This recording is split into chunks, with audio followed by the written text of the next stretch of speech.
Amen, gloire au Seigneur. Bonjour à tous, que Dieu soit béni. Je remercie les frères qui me laissent la place ce matin pour pouvoir partager ces moments. C'est vrai que je suis venu faire l'offrande pour Jong. Cette offrande, vous la connaissez, puisque ça fait quelques années que c'est mis en place depuis à peu près une vingtaine d'années. Donc ça fait une vingtaine d'années que je passe dans cette église aussi, puisque ça fait quelques années que c'est là. Et donc merci Seigneur. Je vous dirai un mot tout à l'heure par rapport à l'offrande. Ce qui bénit mon cœur ce matin, c'est de voir des enfants qui chantent. Vous savez, on a pris l'habitude aujourd'hui dans les églises de faire des réunions d'enfants. Et je dis merci Seigneur. La parole de Dieu va dire ça. Élève l'enfant dès sa jeunesse, dans les voies du Seigneur, et avec le temps, il ne s'en détournera pas. Alors vous allez peut-être me dire ce matin, moi j'ai des enfants. Pourtant, ils ont été élevés dans les voies de Dieu et c'est pas pour autant qu'ils viennent à la réunion, quoi. C'est peut-être ce que vous allez vous dire ce matin. Laissez-moi vous dire que ce qui a été sommé, un jour ou l'autre, ils s'en souviendront et ils viendront à l'évangile. Béni soit Dieu. Pourquoi ? Parce que la parole de Dieu ne reste pas sans effet. La Bible nous dit que sa parole, la parole de Dieu, la Bible, est vivante et efficace. Ça veut dire que dans nos vies, la parole doit être efficace. Ça doit nous apporter la vie, elle doit nous donner à marcher de l'avant, elle doit nous montrer la direction, elle doit nous montrer le chemin du ciel. Et si nous sommes attentifs ce matin, alors nous arriverons jusqu'au bon port. Alléluia, amen. Paul disait ça. Paul a marché, vous savez, quand Paul s'est converti, c'est devenu un missionnaire. Il a fait un travail extraordinaire avec la puissance du Seigneur. Mais la Bible nous dit qu'à travers tout ce travail qu'il a fait, ça n'a pas été facile. Il a été en prison, il a été plusieurs fois mis à l'encontre, en péril. Mais la Bible nous dit que Paul, à la fin de ses jours, il va dire ça. Il va dire « J'ai combattu le bon combat, j'ai achevé la course, et surtout, principalement, j'ai gardé la foi. Désormais, la couronne de justice m'est réservée. » Et bien-aimé de Dieu ce matin, vous savez, les temps que nous vivons sont des temps difficiles. Je ne vous apprends rien. Il y a bien des années qu'avec les frères, on prêche la parole de Dieu. On avait l'habitude de prêcher, on n'avait pas l'habitude, mais quand on prêchait ce verset-là, on se bornait un petit peu par un faux raisonnement. Quand on prêchait ce verset que Paul disait, sache que dans les derniers temps, il y aura des temps difficiles. Alors quand on prêchait ce verset-là, s'imaginez il y a quelques années de cela, que ça aurait été un problème pour pouvoir travailler, rouler, faire les missions, toutes ces choses-là. Mais en réalité, ce verset-là, c'est pas ça. Sache que dans les derniers temps, il y aura des temps difficiles. C'est les temps de l'apostasie, les temps de l'abandon de la foi, les temps que nous vivons aujourd'hui. Parce que quand on regarde tout ce qui se passe aujourd'hui, que ce soit dans le monde, parce qu'il faut que nos yeux soient aussi... il y en a qui croient qu'il ne faut pas regarder ce qu'il y a dans le monde. Mais regardez au monde ce matin, parce que c'est l'horloge de Dieu, c'est Israël. Quand on regarde au monde tous les événements, tout ce qui se passe aujourd'hui, nous sommes dans des temps critique et nous avons besoin plus que jamais aujourd'hui de s'approcher du Seigneur. Nous avons besoin plus que jamais aujourd'hui de se tenir au pied de la croix, dans la présence du Seigneur, parce que ce qui va faire de nous des vaillants guerriers, ce qui va faire de nous des gagnants, ce qui va faire de nous des soldats qui vont remporter la victoire, c'est notre présence dans la présence de Dieu. C'est le temps que nous passerons avec lui. Ne croyez pas de gagner des combats avec simplement 5 minutes de prière. Ne croyez pas de gagner des combats simplement qu'en venant quelquefois à la réunion. Ce qui fera de nous des guerriers, des vaillants guerriers, comme le disait aussi le verset de la parole de Dieu, des vaillants héros, c'est notre présence dans la présence de Dieu. Et ça, c'est pas simplement qu'à la réunion. Vous savez, souvent de fois, on s'imagine que pas louper une réunion, ça va faire de nous des super chrétiens, des chrétiens vraiment spirituels. Merci Seigneur, parce qu'il faut être fidèle aux réunions. Mais ce qui fera avant tout de nous des chrétiens fidèles, c'est le temps que nous passerons au dehors de la réunion, chez nous, à genoux certainement, en train de prier pour l'œuvre du Seigneur. Alors ce matin, j'aimerais vous parler du combat. Je ne sais pas comment vous êtes venus ce matin, je ne sais pas si vous êtes venus... vous savez pourquoi je dis ça ? Souvent de fois, on croit que, mettons, chez nous, en Angoulême, je disais aux frères, l'église, on a à peu près 250, 300 personnes, donc il y a du monde. Mais moi, je connais des chrétiens là-bas, je connais des personnes, puisque l'église, je la connais, puisque ça fait 30 ans que je travaille dans l'église, je connais des personnes qui sont toujours pareilles. Vous leur posez la question, ils sont toujours pareils, ils n'avancent pas, ils n'ont pas réellement de témoignages nouveaux, ils ont toujours un témoignage et ça s'arrête là. Ils n'ont pas d'expérience, si vous préférez. Et pourtant, la Bible nous dit que les bontés de Dieu se renouvellent chaque matin. Un chrétien doit faire des expériences tous les jours dans sa vie. J'aimerais vous dire que souvent de fois, quand on vient à la réunion, on est là, on vient à la réunion un petit peu. Aujourd'hui, la mentalité du chrétien, alors je ne m'adresse pas aux inconvertis, personnes qui ne connaissent pas Dieu, s'il y en a ce matin, que Dieu vous bénisse, approchez-vous de Dieu, tournez-vous vers Dieu, mais je m'adresse aux chrétiens ce matin. Il semblerait qu'on se borne souvent de fois à dire, je viens à la réunion et puis ça s'arrête là, parce que les réunions, c'est une habitude aujourd'hui. Le mardi, le vendredi, le dimanche, et puis ça s'arrête là. Mais une réunion, c'est pas comme à l'habitude. Une réunion, il y a toujours quelque chose de particulier, il y a toujours une bénédiction dans une réunion. Est-ce que vous êtes d'accord ? Amen. Et Paul va dire ça. Il va dire, je vous en supplie, puisque je travaille avec Dieu, de ne pas recevoir la grâce de Dieu en vain, c'est-à-dire comme par l'habitude. Aujourd'hui, à l'époque où qu'on est, certains de nos chrétiens se permettent de vivre dans une vie d'habitude, une vie de continuité continuelle, toujours pareil. Mais la parole de Dieu nous déclare que nous devons marcher de progrès en progrès. Et beaucoup de gens, alors souvent de fois, et j'espère qu'il n'y en a pas ce matin au milieu de nous, mais il y en a qui reviennent et puis ils repartent sans rien avoir reçu. Ils repartent tout tristes, comme le jeune homme riche, ils repartent tout tristes. Mais comment que ça se fait ? Est-ce que Dieu serait injuste ? Est-ce que Dieu serait ingrat pour pouvoir bénir un tel et pas l'autre ? J'aimerais vous dire que ce matin, Dieu veut bénir tout le monde ce matin. Quelle que soit ton apparence ce matin, parce que dans le message, il est question d'apparence. Vouloir quelque chose, vouloir être béni, ça veut dire tout mettre en action pour être béni. Vouloir recevoir, ça veut dire tout mettre en action pour pouvoir le faire. Il y en a dans la Bible qui n'ont pas voulu. Quand vous prenez par exemple Israël, quand Jésus est venu sur la terre, il est venu pour Israël, il est venu pour le peuple de Dieu. Pourtant Jésus, quand il va se trouver devant Jérusalem, il va dire ça.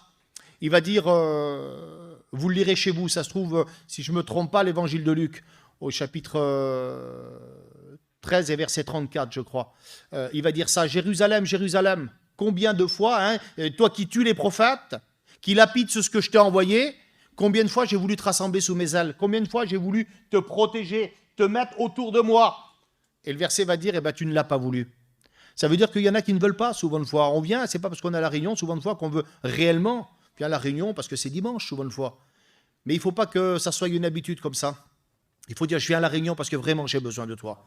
Je viens à la réunion parce que je veux vraiment recevoir de toi. Je pense ce matin que vous avez tous besoin du Seigneur. On s'imagine souvent de fois que les prédicateurs n'ont pas besoin, mais nous aussi on a besoin du Seigneur. On a nos problèmes, on a nos manquements, on a nos problèmes dans nos foyers, avec nos enfants, autour de nous. On a plein de difficultés et on a besoin de la grâce du Seigneur. Et puis quelques versets plus loin, dans l'évangile de Luc, il va dire ça. Luc, chapitre 19 et verset 41, il va pleurer sur Jérusalem quand il va la regarder. Il va dire, il va pleurer sur Jérusalem. Vous savez, quand on regarde par rapport au mot pleurer, Jésus pleure 3 fois dans la Bible, dans le Nouveau Testament. Dans les évangiles, il pleure 3 fois. Il pleure une fois sur Jérusalem, il pleure une fois sur le tombeau de Lazare dans l'évangile de Jean, et il pleure aussi dans le jardin des Oliviers. Mais là, il pleure dessus Jérusalem. Et puis il dit, si toi aussi, en ce jour qui t'est donné, tu pourrais reconnaître ou accepter les choses qui appartiennent à ta paix. J'aimerais vous dire que ce matin, si nous voulons avoir la paix dans nos cœurs, la paix dans nos foyers, mais pourquoi je dis ça ce matin ? La paix, normalement, un chrétien, il a la paix, est-ce que c'est vrai ? Au jour d'aujourd'hui, il y a certains de nos chrétiens qui n'ont plus la paix. Ils sont tellement tourmentés par les problèmes et les difficultés, ils n'y arrivent pas. Combien de personnes, vous savez, alors, il y a quelques années que je prêche, mais je me rappelle quand je faisais des visites avec les anciens, quand on visitait les chrétiens, et peut-être que vous avez fait l'expérience, les frères, ça, quand on visitait certains foyers, qu'on ne voyait pas souvent de fois ou qu'il manquait quelques réunions, les foyers expliquaient leurs problèmes. Aujourd'hui, on n'explique plus ces problèmes. Aujourd'hui, quand on va chez les gens ou quand on se côtoie, qu'est-ce qu'on dit ? Ça va mon frère ? Oui, tout va bien. Et pourtant, ils sont dans les problèmes par-dessus la tête. Pourquoi ? Parce qu'aujourd'hui, il faut quand même garder cette apparence de dire « moi, je n'ai pas de problème ». Parce qu'il semblerait que d'avoir des problèmes, il semblerait que d'être éprouvé spirituellement, que d'être dans un combat, il semblerait que c'est un manque de spiritualité. C'est faux. Qu'est-ce que dit la parole de Dieu ? Qu'est-ce que dit le psaume ? Il va dire, le juste sera beaucoup éprouvé. Le malheur atteint souvent le juste. La Bible déclare, il atteint souvent le juste. Mais la Bible nous dit que l'Éternel l'en délivre toujours. Ça veut dire qu'on a du mal à exposer ces problèmes. Et même que ce matin, vous ne voulez pas dire vos problèmes. Même peut-être que vous l'avez caché aux frères, parce qu'eux, ils sont là toute l'année. Les frères, même que vous ne leur dites pas que vous avez des problèmes, ce matin, vous êtes au bon endroit, parce que Jésus connaît vos problèmes. Il connaît vos difficultés. le verset de la Bible qui va dire, il connaît le langage des larmes. Difficile de comprendre à une larme, hein. On peut pleurer de joie, on peut pleurer de tristesse. Le langage des larmes, Dieu les connaît. J'aimerais te dire qu'il connaît ton cœur ce matin, il connaît ta vie. Il ne connaît pas ton apparence, parce que ce matin, vous êtes tous beaux, vous êtes tous gentils, les sœurs ont des beaux foulards, vous êtes bien habillés, pas de problème. Vous avez un beau sourire, il semblerait que tout va bien. Mais derrière cette façade-là, il y a peut-être un cœur qui pleure, il y a peut-être un cœur qui est triste. Peut-être qu'il y a même un cœur qui est peut-être découragé à un point de dire « Seigneur, j'en ai marre, je ne veux plus avancer ». J'aimerais te dire que si tu t'approches du Christ ce matin, si tu ouvres ton cœur, si réellement tu l'implores ce matin, il saura répondre à ta prière. Amen, gloire au Seigneur. On lit un verset de la parole de Dieu, 2 Corinthiens chapitre 10 et verset 1er, on peut lire, hein, et puis on va faire la lecture jusqu'au verset 7, voici ce qui nous est dit. « Moi, Paul, je vous prie parce que la douceur et la bonté de Christ en moi, humble d'apparence, quand je suis au milieu de vous et plein d'hardiesse à votre égard, car je suis éloigné. Et je vous prie, lorsque je serai présent, de ne pas me forcer à recourir avec assurance à cette hardiesse dont je me propose d'user contre quelques-uns qui nous regardent comme marchant selon la chair. Si nous marchons dans la chair, nous ne combattons pas selon la chair. » Verset 4, il va dire ça. « Car les armes avec lesquelles nous combattons ne sont pas charnelles, mais elles sont puissantes par la vertu de Dieu pour renverser des forteresses. Nous renversons les raisonnements à toute hauteur qui s'élève contre la connaissance de Dieu, et nous amenons toute pensée captive à l'obéissance de Christ. Nous sommes prêts aussi à punir toute désobéissance lorsque votre obéissance sera complète. Vous regardez à l'apparence, si quelqu'un se persuade qu'il est de Christ, qu'il se dise bien en lui-même que s'il est de Christ, nous aussi nous sommes de Christ. » Amen, gloire au Seigneur. On voit ici Paul qui prononce un discours, un enseignement de la parole de Dieu, et puis il va dire ça. Au verset 3, il va dire « Si nous marchons selon la chair, nous ne combattons pas selon la chair. » Alors, pourquoi qu'il dit ça? Normalement, un chrétien ne marche pas selon la chair. Mais j'aimerais vous dire que tant qu'on a les pieds sur terre, tant que nous ne serons pas enlevés, nous aurons certainement nos défauts, nos faiblesses, nous avons certainement nos manquements et nos difficultés. Mais ce que veut faire comprendre le verset de la parole de Dieu, c'est tant que nous sommes sur terre, nous ne sommes pas parfaits. On a besoin tous les jours de la grâce du Seigneur, on a tous les jours besoin de se placer devant Dieu, tous les jours de rentrer dans sa présence. Et le verset va dire, Paul va dire ça, il va dire, si nous marchons selon la chair, nous ne combattons pas selon la chair. Pourquoi ? Parce que nous sommes charnels, hein, nous avons notre corps, nous avons nos difficultés, nous avons nos caractères. Qui c'est qui n'a pas son caractère? Je vous pose la question ce matin. Qui c'est qui n'a pas son caractère? Qui c'est qui n'a pas ses petits défauts? Qui c'est qui n'a pas de défauts ce matin? Nous les prédicateurs, on en a des défauts, on a nos caractères aussi souvent de fois. Ça c'est charnel. Mais la Bible nous dit que si nous marchons comme la chair, hein, dans cet esprit-là, de dire, le verset veut approfondir cette pensée en disant que nous ne sommes pas parfaits. Il y en a qui se regardent que tout est acquis et qui n'ont rien besoin de faire. J'aimerais vous dire que détrompez-vous. La Bible déclare que celui qui est debout, qui prend garde à ne pas tomber. Ça veut dire que tous les jours, je dois m'approcher et me sanctifier davantage. La sanctification, vous savez, c'est quoi? C'est de s'approcher tous les jours, de faire une vie de renoncement, de s'approcher et de rester dans les voies du Seigneur. Il va dire, si nous marchons selon la chair, nous ne combattons pas selon la chair. Pourquoi? Parce que le chrétien a reçu une arme qui n'est pas charnelle. Le verset de la Bible va dire ça. Nous n'avons pas à lutter contre la chair et le sang, mais contre les dominations. Ça veut dire que souvent de fois, on se trompe de combat. Le combat entre frères et sœurs, ce n'est pas le combat spirituel.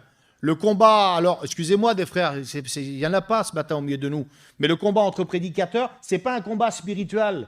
Le combat entre frères, entre sœurs, ce n'est pas un combat spirituel. Le combat spirituel, c'est combattre le diable, c'est combattre les démons, c'est combattre toutes ces pensées qui nous mènent à être captifs, à être, la Bible va dire, à renverser. C'est cela le vrai combat. Et j'aimerais vous dire que souvent de fois, on se trompe de combat, on se permet de rester des mois, des jours, souvent de fois, en ayant des petites rancunes et puis des petites choses, parce qu'on se combat les uns aux autres par rapport à être mieux les uns que les autres. Qu'est-ce que va dire Paul ici? Il va dire, comprenez bien que si vous dites que vous êtes de Christ, nous aussi on sommes de Christ. Ça veut dire que s'il y a des bons chrétiens au milieu de nous, il y en a certainement aussi autour et puis ailleurs. Vous savez, c'est une vie de combat, la vie chrétienne. Je ne sais pas comment vous vivez votre vie chrétienne, mais c'est une vie de combat, une vie de combat, de difficulté. Paul va dire ça, il va dire, les armes avec lesquelles nous combattons, ce n'est pas des armes qui sont charnelles, parce que Dieu ne nous a pas donné des choses charnelles, c'est des choses spirituelles. Et quand on a rencontré Dieu, Alors il nous a donné cette armure, le verset de la Bible dans Éphésiens chapitre 6, 13. Il va dire ça, il va dire prenez toutes les armes. Et le vrai texte qui va même plus loin, il va dire prenez l'armure complète. Ça veut dire que les armes que Dieu donne, c'est des armes qui sont puissantes. Ici, le verset va dire, il va dire pour renverser des forteresses. Alors, vous avez des exemples dans la parole de Dieu, dans l'Ancien Testament, quand vous prenez l'histoire de Jéricho. Aujourd'hui, avec les moyens qu'on a, les bulldozers et puis tout ce que vous prenez pour pouvoir travailler aujourd'hui, des bonnes machines, il faudrait quand même amener pas mal de choses. Hein. La muraille de Jéricho faisait à peu près 6 mètres de large, 15 mètres d'auteur, c'est quand même quelque chose de... Hein, je ne sais pas combien que ça fait à peu près de large la salle, là, mais bon, c'est énorme. Hein. Laissez-moi vous dire que simplement en tournant autour, en jouant de la trompette et en criant, les murailles se sont écroulées. Mais ça, c'est pas des armes qui sont charnelles, c'est des armes qui sont spirituelles et elles sont puissantes. Béni soit Dieu. Ça veut dire que dans votre vie ce matin, dans notre vie, pour pouvoir gagner des combats, parce que le combat, vous savez, il y en a qui croient que... il y en a qui n'ont pas de combat. Si vous n'avez pas de combat, posez-vous une question. Posez-vous une question ce matin. Si tout va bien, si vous n'avez jamais de combat, si personne vous embête, si tout va bien pour vous, posez-vous la question. Est-ce que réellement vous êtes dans le plan de Dieu? Est-ce que réellement vous êtes dans son champ? Est-ce que vraiment vous êtes dans la direction de Dieu? Le diable va vous laisser tranquille si vous ne faites rien pour Dieu. Un chrétien qui prie, le diable n'en veut pas. Il va faire tout pour pouvoir le mettre à genoux et l'écraser. Un prédicateur qui travaille pour son œuvre, il essaiera de le couler. Un chrétien ou une chrétienne qui passera du temps et qui aime l'œuvre de Dieu, il aura des combats et des difficultés. Mais dans ces combats-là, il y a quelque chose qui est extraordinaire, il y a quelque chose qui est merveilleux, c'est que Dieu donne les armes spirituelles. Le verset va dire ici, il va dire pour renverser des forteresses. Une autre version va dire pour la destruction des forteresses. Ça veut dire quoi? Ça veut dire que nous ne sommes pas seuls. Dieu ne nous a pas laissés sans rien. Jésus ne nous a pas laissés sans rien. Il nous a laissés avec des armes qui sont puissantes et efficaces. La Bible va dire que dans certains combats, ça ne s'obtient pas simplement que dans la prière ou simplement avec 5 minutes de prière. Non, il va falloir certainement jeûner. Il va certainement falloir se mettre à genoux. Il y en a qui disent « mais moi, je n'arrive pas dans ma vie chrétienne. J'ai toujours des difficultés, j'ai toujours des problèmes et j'avance pas. » Oui, mais bon, est-ce que vous payez le prix? Est-ce que vous vous servez des armes du Seigneur? Les armes du Seigneur, c'est quoi? Vous les prenez, hein, le casque du salut, toutes ces choses-là. Mais l'arme la plus efficace, c'est quoi? L'arme la plus efficace pour le chrétien, c'est quoi? Je vous pose la question, répondez. Hein? Je ne vous écoute pas. La prière. Amen, dites amen, la prière. Et puis la prière, c'est une arme qui est très efficace. Vous allez me dire, oui, mais moi je prie, mais je ne reçois pas. Oui, mais bon, c'est pas parce qu'il n'a pas répondu maintenant qu'il a forcément dit non. Parce que vous comprenez, il y a certainement de la persévérance. Paul va le dire, c'est avec beaucoup de persévérance qu'il faut qu'on puisse rentrer dans le ciel. Quand vous prenez l'histoire de Néhémie, vous connaissez l'histoire de Néhémie. Néhémie, quand il va arriver, il va voir les murailles de Jérusalem qui sont détruites. Il va s'asseoir et puis il va pleurer. Il pleure parce qu'il voit que le travail est considérable, les murailles sont détruites, les portes sont brûlées, et l'histoire nous dit que Néhémie va pleurer. Et puis il va regarder, et puis il y a les gens qui sont là. Les gens qui l'entourent, certainement ses copains, des familles qui sont là. La Bible nous dit qu'ils vont prendre à cœur l'œuvre de Dieu. Et puis ils vont dire, eh ben Néhémie, on va rebâtir, reconstruire les murailles. Les murailles de Jérusalem, ça faisait à peu près 4 ou 5 kilomètres de long. Énorme. Aujourd'hui, avec tout ce qu'on a, avec le modernisme qu'on a, impossible de le faire. Vous lisez l'histoire de Néhémie, vous le verrez, hein, c'est une très très belle histoire.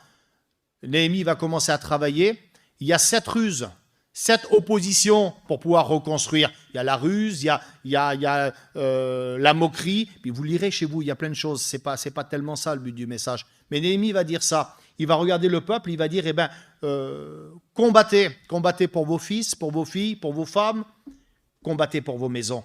Pourquoi? C'est dans le combat et dans la prière. Et à chaque fois que Néhémie a requis à la prière, la Bible nous dit que l'opposition est partie, il a toujours eu la victoire. Et savez-vous en combien de jours la muraille a été reconstruite? Aujourd'hui encore, aujourd'hui. Impossible de le faire. En 52 jours, les frères, la muraille a été remontée. C'est énorme. 52 jours, c'est pas grand-chose pour remonter toute la muraille. Oui, c'est possible, parce que les armes avec lesquelles nous combattons, c'est des armes qui sont puissantes et efficaces. Alléluia, gloire au Seigneur. Alors Paul va dire ça. Il va dire pour renverser les raisonnements, pour renverser tout ce qui s'élève contre la connaissance de Dieu. Aujourd'hui, vous avez vu, dans l'époque où on vit, toutes ces fausses doctrines, tous ces vents contraires qui viennent à l'encontre de la parole de Dieu, si nous ne sommes pas armés, nous ne pourrons pas combattre. Si nous ne sommes pas armés, nous ne pourrons pas remporter la victoire. Parce que laissez-moi vous dire qu'il n'y a pas de victoire sans combat. On veut être des victorieux ce matin, il faut passer par le combat. Mais le combat, souvent de fois, c'est pas facile. Comment faire ? Comment faire devant une montagne ? Comment faire devant un Goliath, devant un géant ? Comment faire devant votre problème, devant mon problème ?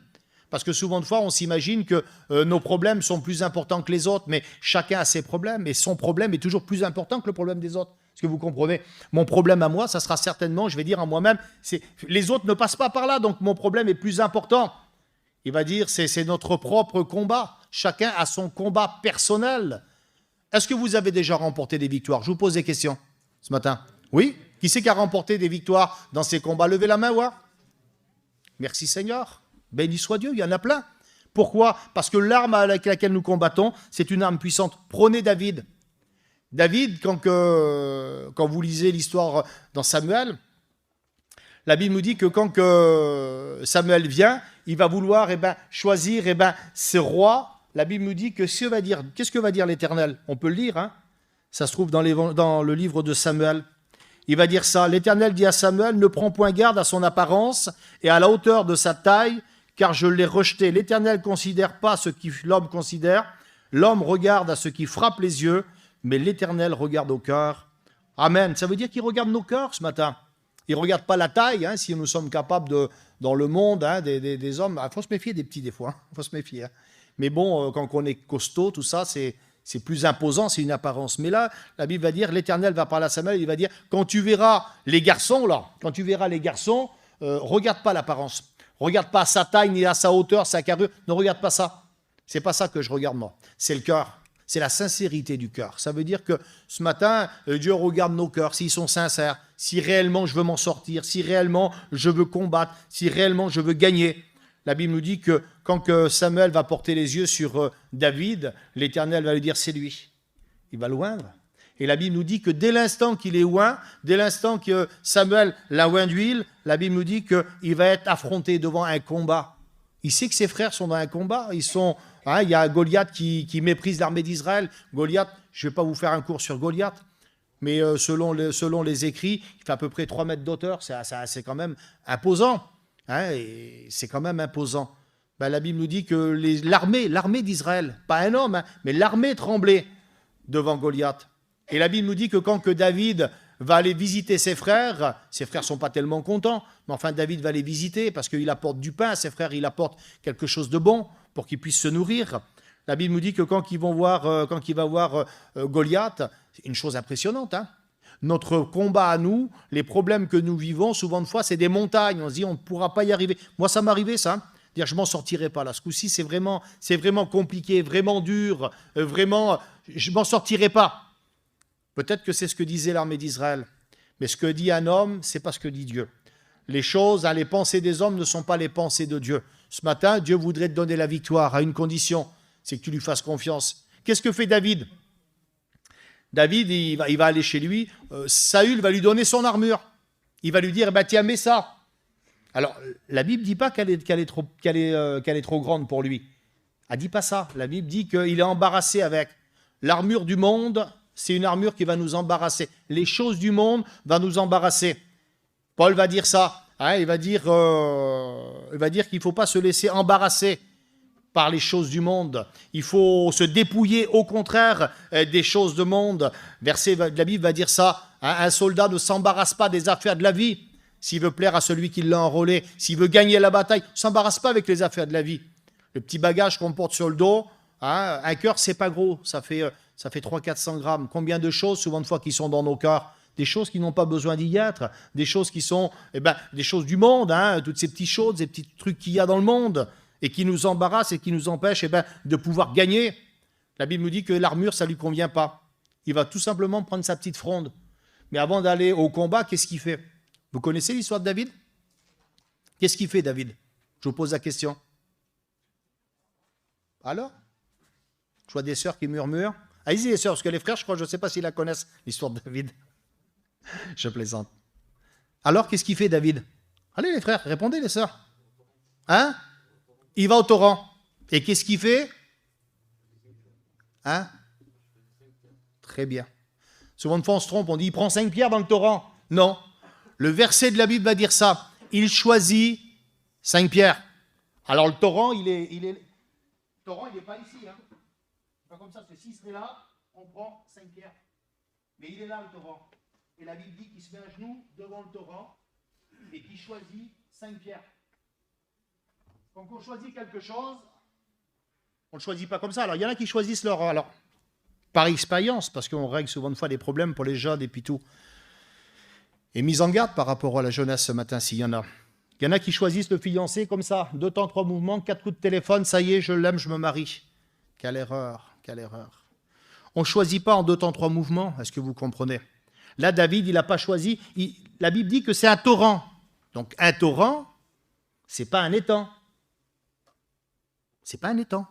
Dans un étang, même s'il est très clair, on va pouvoir regarder, c'est bien. Mais là, c'est un torrent, donc ça bouge. Et pour choisir une pierre dans un torrent, c'est compliqué. Vous allez en prendre une, c'est pas la bonne. Hein, parce que vous ne voyez pas bien. Vous avez pas... Il a certainement passé du temps, parce qu'il prend 5 pierres. Il a passé du temps avant, dans le torrent. J'aimerais vous dire que le torrent nous représente la présence de Dieu. À genoux dans la présence de Dieu, passer du temps dans la présence de Dieu, nous donnera la capacité, la force de pouvoir gagner le combat. David, ce qui a fait toute la force à David, c'est qu'il a choisi. Il s'est mis à genoux. Il a passé du temps. Je ne sais pas s'il y en a, et je pense qu'il y en a, parce que dans nos églises, vous savez, souvent de fois, ceux qui passent du temps dans le torrent, ceux qui passent du temps dans la présence, souvent de fois, eh ben, on ne le voit pas ça à la réunion, parce que c'est caché. Il y a des pierres précieuses, des sœurs qui sont là, des frères qui sont là, dans l'ombre, dans le secret, et qui passent du temps, qui prient pour l'église de Langon, qui prient pour la mission Vie Lumière, qui prient pour les prédicateurs. Ils passent du temps, et puis ça, ils ne le chantent pas sur les toits, parce que c'est un travail qui est caché, travail personnel. C'est ça l'œuvre, réellement l'œuvre de Dieu. David, il va choisir 5 pierres, vous connaissez l'histoire. Il prend ses 5 pierres, il les met dans sa petite musette, et il s'en va. Et quand il arrive devant Goliath, il fait ça. Il dit ça à Goliath.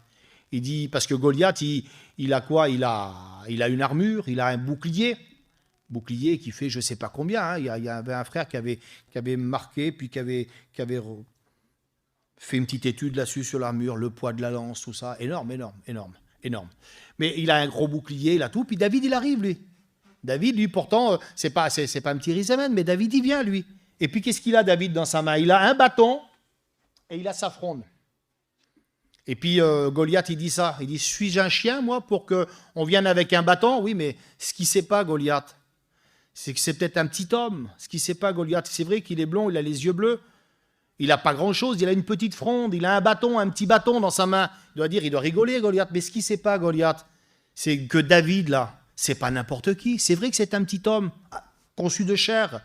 Mais derrière ça, il y a la puissance de Dieu.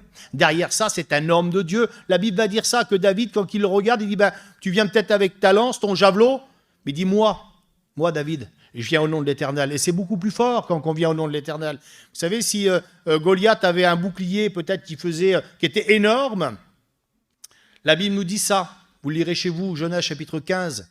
C'est ce que l'Éternel dit à Abraham. Abraham, il a peur. Il va dire, il y a une multitude, Abraham, une multitude de personnes qui viendra grâce à toi, grâce à ta descendance. Mais Abraham, il a peur. Qu'est-ce que dit l'Éternel à Abraham? Il va dire, Abraham, ne crains pas. Abraham, n'aie pas peur. Vous le lirez chez vous, Genèse chapitre 15. Il va dire ça, il va dire, je serai moi-même ton bouclier. Le bouclier de Dieu est plus important que le bouclier des hommes. Vous savez, un bouclier même qui fait, je ne sais pas combien qui faisait, 100 kilos peut-être, je ne sais pas combien qui faisait, peut-être énorme. Le bouclier de Dieu est beaucoup plus important et beaucoup plus efficace. Et la Bible nous dit que David va être là. Et la Bible nous dit que quand il prononce cette parole-là, il ne permet pas à Goliath, il ne permet pas, dès l'instant qu'il écoute cette parole-là, il dit, moi je viens au nom de l'Éternel, il n'attend pas. Il ne reste pas les mains dans le dos ou les mains dans les poches. Il n'attend pas. Dès l'instant qu'il prononce cette parole-là, la Bible nous dit qu'il court sur le Philistin. Ça veut dire que quand on court, quand on est dans le champ de Dieu, il faut qu'on y va avec des pensées positives. On a lu le verset tout à l'heure. Pour renverser toute pensée, les amener captifs. Pensées négatives, vous n'avancerez jamais. Comment sont vos pensées ce matin? Est-ce que vous êtes positif pour les choses de Dieu? Ou si vous êtes négatif, il y en a qui disent « Ah Seigneur, on va prier pour un tel. » Oui, mais Seigneur, non, c'est pas grand-chose, hein? Pas grand-chose à faire. Les médecins ont dit ça. C'est faux, même que les médecins ont dit ça. Le mot de Dieu est beaucoup plus important que le mot de l'homme. Est-ce que vous comprenez? Ce que l'homme dit, c'est pas important, puisque le Dieu que nous servons, c'est un Dieu qui est puissant. C'est un Dieu qui est au-dessus de toute chose. La Bible nous dit qu'il est capable de renverser et puis de faire autant de miracles qu'on le désire. Comment sont tes pensées ce matin? Est-ce que tu vas dire « Ah ben c'est toujours pareil, je ne reçois jamais, j'y arriverai pas, et puis il ne changera pas. Ah le Jean là, il ne changera pas.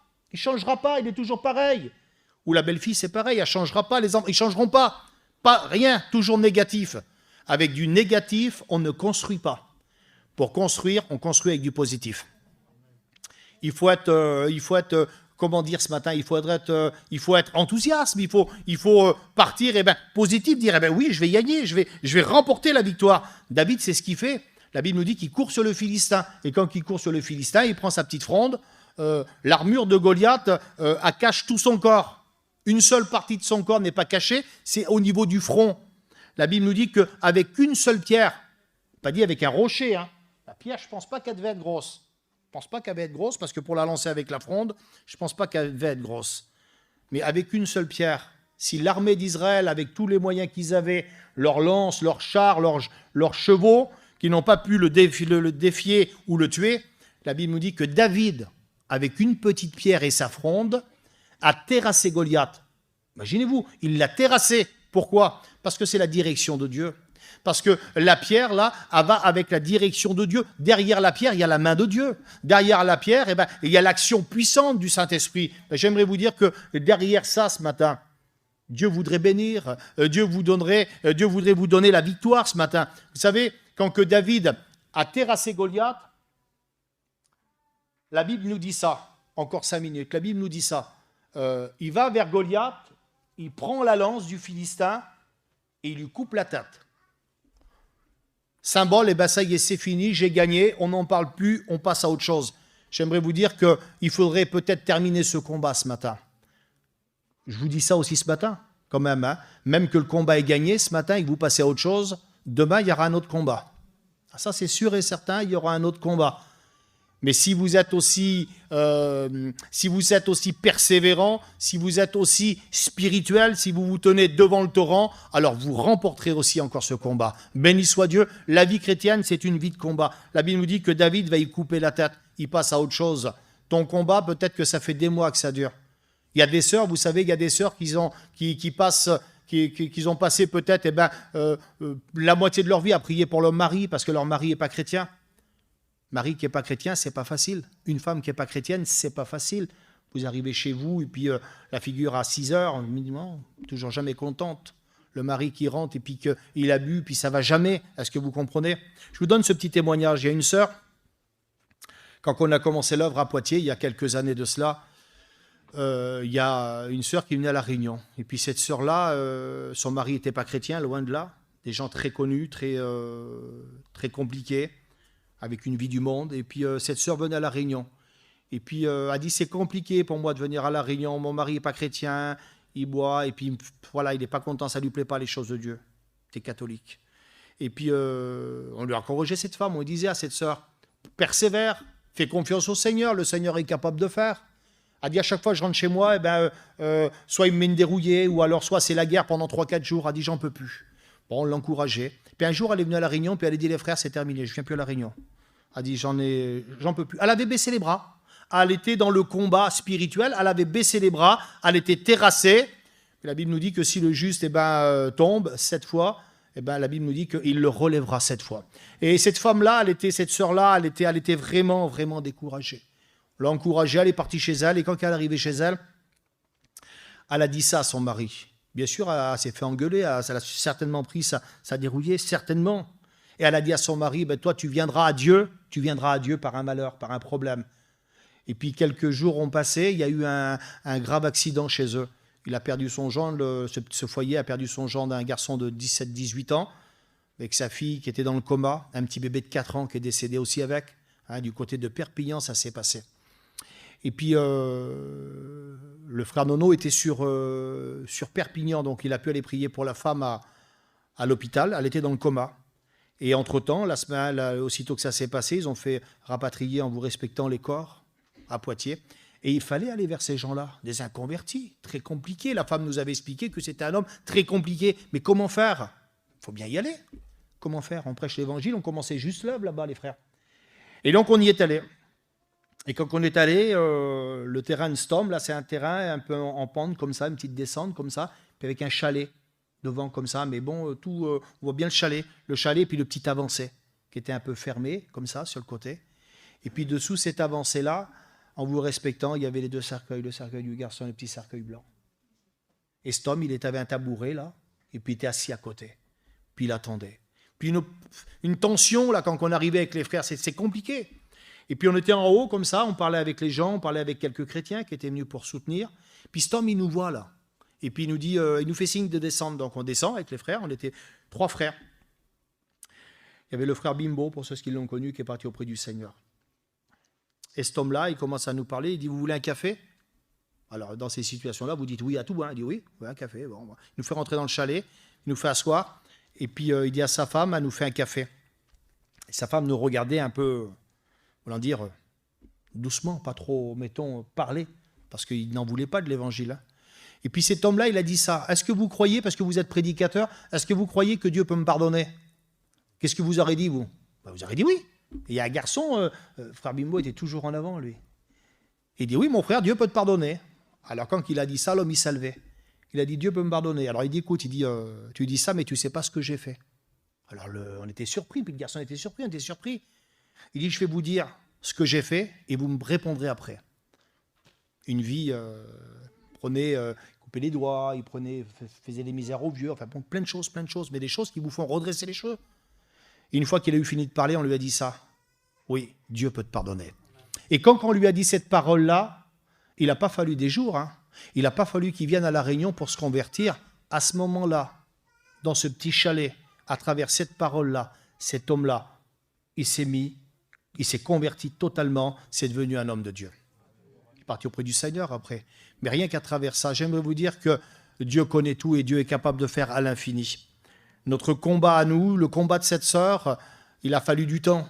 Il a fallu qu'elle pleure. Il a fallu certainement qu'elle se mette à genoux. Mais béni soit Dieu. Il y a le temps de Dieu, vous savez, dans les combats. Il y a le temps de Dieu. Hein. Il y en a qui croient qu'il faut que quand on demande quelque chose, que Dieu est obligé d'accomplir ou d'agir en fonction de nous. Non, Dieu fait ce qu'il veut. Dieu fait ce qu'il veut. Pas forcément qu'il a dit non aujourd'hui, qu'il a forcément dit non. Vous comprenez bien. S'il ne répond pas aujourd'hui, il ne te donne pas aujourd'hui ce que tu veux, c'est pas parce qu'il ne veut pas. Il veut peut-être que tu passes un peu plus de temps. Il veut peut-être que tu passes plus de temps dans la prière. Il veut peut-être que tu jeûnes. Il veut peut-être que tu fasses plus de choses pour lui. C'est peut-être ça. Vous savez, Abraham, et je termine pour laisser du temps à la prière. Abraham, quand il a prié pour avoir un fils avec Sarah, il a fait cette prière, il voulait un fils.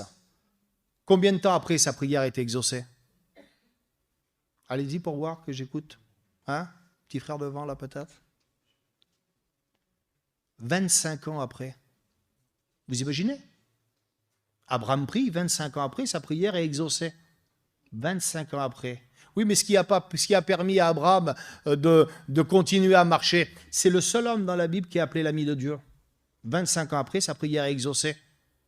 Ce qui a permis à Abraham d'attendre, c'est sa confiance à Dieu.